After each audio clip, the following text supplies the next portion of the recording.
Equatorial Guinea, where political drama is served hotter than the midday equatorial sun, one man decided to outdo the scriptwriters of every telenovela ever produced.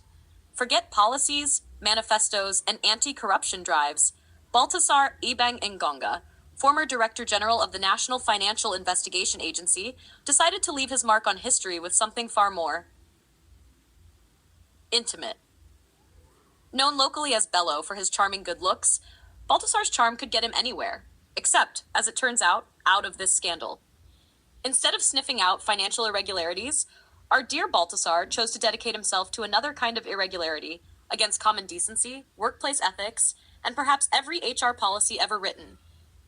Over 400 sex tapes. That's right, 400. To put that in perspective, that's more tapes than a 90s blockbuster could stock during Black Friday.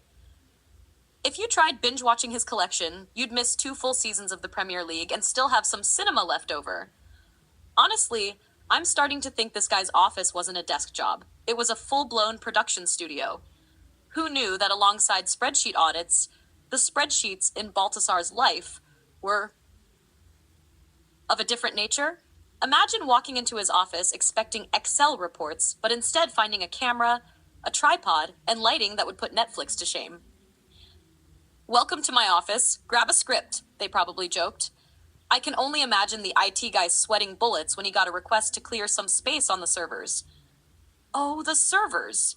When these tapes dropped online, the shockwave didn't just fry the internet. It knocked the entire country's moral compass into a tailspin. The reactions were priceless. Some people were shocked, others were secretly impressed. 400 tapes? That's either a dedication to art or a desperate cry for help. In a nation accustomed to scandal, this was the Mount Everest of them all. The government reacted with record-breaking speed. Baltasar, you're not just fired, you're banned, erased, and maybe even uploaded to the dark web's Hall of Fame.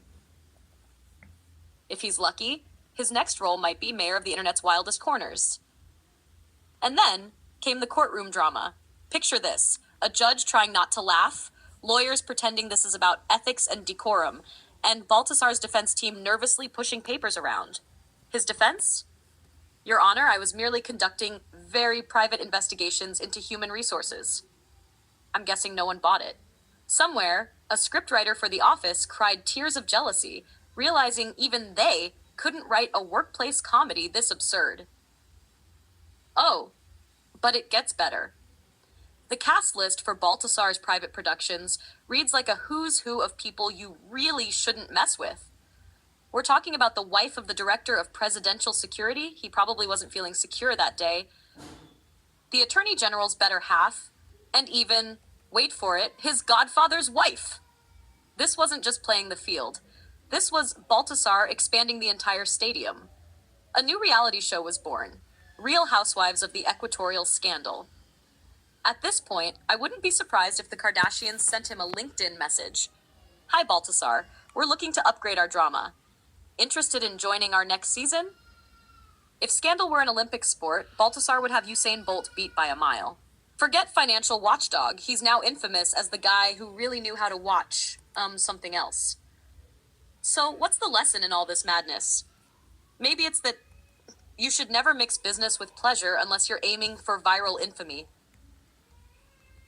Or perhaps it's that if you're going to produce 400 tapes, at least hire a cinematographer and invest in 4K resolution.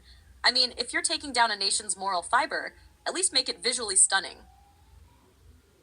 In the end, Baltasar Ebang Engonga leaves behind a legacy, but not the kind they put in textbooks. It's not about the money he failed to find. It's about the movies he certainly did.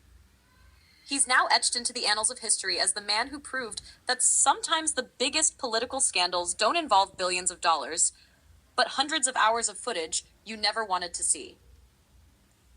So my friends, lock your office doors. Keep your cameras off. And for heaven's sake, if you're going to build a side hustle, stick to selling Tupperware. And as always, subscribe, and keep your scandals offline.